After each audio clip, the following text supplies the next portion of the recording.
Samuel was up under Eli. And many times we look at the leader calling you instead of God calling you. So Samuel always got it mixed up of who was calling. That was God calling him and nobody else. And that's when we got to distinguish the voices. Because many times we look at the human aspect of things and not the godly aspect of things. And one thing about God, he don't just call once. He calls many times. He called you from your birth to your death and to your answer. Yeah. Because God is a just God. It is not one time nobody on this earth will say, God ain't trying to call me. God always called. He said he called Samuel numerous times. But Samuel thought it was Eli. So the topic is for today, who called? Life.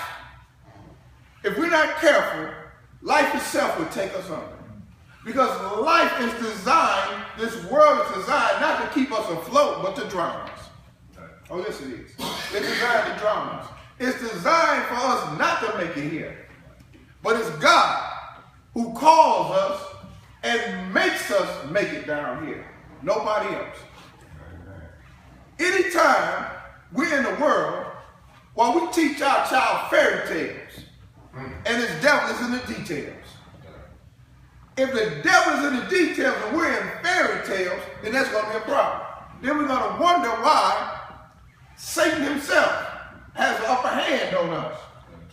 The Bible says it like this, because we have to admit that Satan is doing a hell of a job right now. The Bible says in Revelation 12 and 11, Satan wove into the habitations of the earth. Satan has come down with great wrath because he knows he has a short period of time. Satan is going to be on his job at that short period of time. But the question is, what is Satan going to do? Well, that's very simple. In the Bible, it tells us in Revelation 12 and 9, Satan come to deceive the whole world. The whole world. And that's why we're in fairy tale land. Oh yes, that's why we're in fairy tale land. Because Satan come to deceive the whole world. Satan makes us feel like somebody else owes us. When in reality, nobody else owes us anything. Nobody's going to give us nothing free. The free lunch program is over with. Stop looking for it. It's done. Satan makes us feel somebody owes us something. He makes us feel like we're privileged. We're privileged. Like somebody else owes us these things. And that's not so.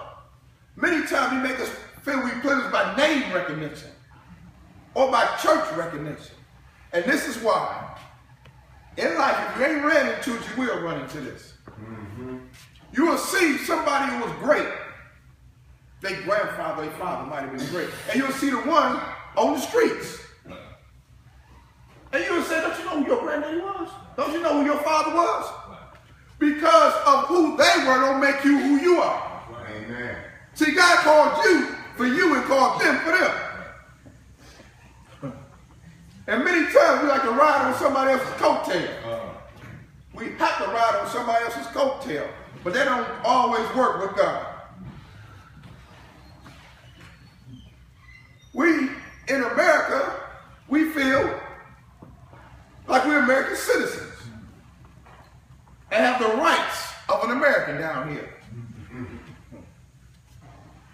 Just as we feel we have the rights of an American, and just as we feel like we have the right for justice.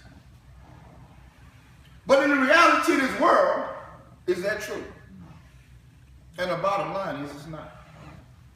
We wouldn't have a slogan, does Black Lives Matter?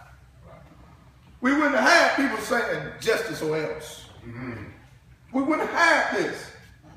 Because today we have the highest murder rate for law enforcement that we ever saw. Amen. That we ever saw. Not to say it never happened this way, that we ever saw. But the worst issue is how we murder each other. With a high rate of black-on-black murder, black-on-black homicide. Does Black Life Matter or justice or else? See, we have to fight. And in reality, our whole history over here has been fighting. Amen. Our foreparents, when they got over here on the shores of America, had to fight. They fought to get us in the position we in today. There's no other way around it. They fought that. But we don't teach this history to our children. How our people suffered so we can have a better opportunity than they had. But today, we give our children fairy tales. Fairy tale. We keep them in fairy tale land. You're going to get this. We don't teach our children no more. You got to work twice as hard.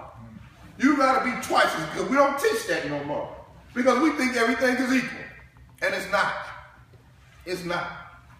I don't care what aspect of life you go into, it's not. It's not. You name it, I can show it to you, it's not. You still got to work twice as hard. Be twice as smart. Amen. Be better. You still have to. We don't want to teach our children. Just get an education. No, you won't be all right. No. If you ain't twice as better, you ain't going to be all right. If you don't outwork a person, you ain't going to be all right. We don't want to tell them that. We want to make sure it's all good. And it's not. It's really not. Then we do with the fairy tales in religion.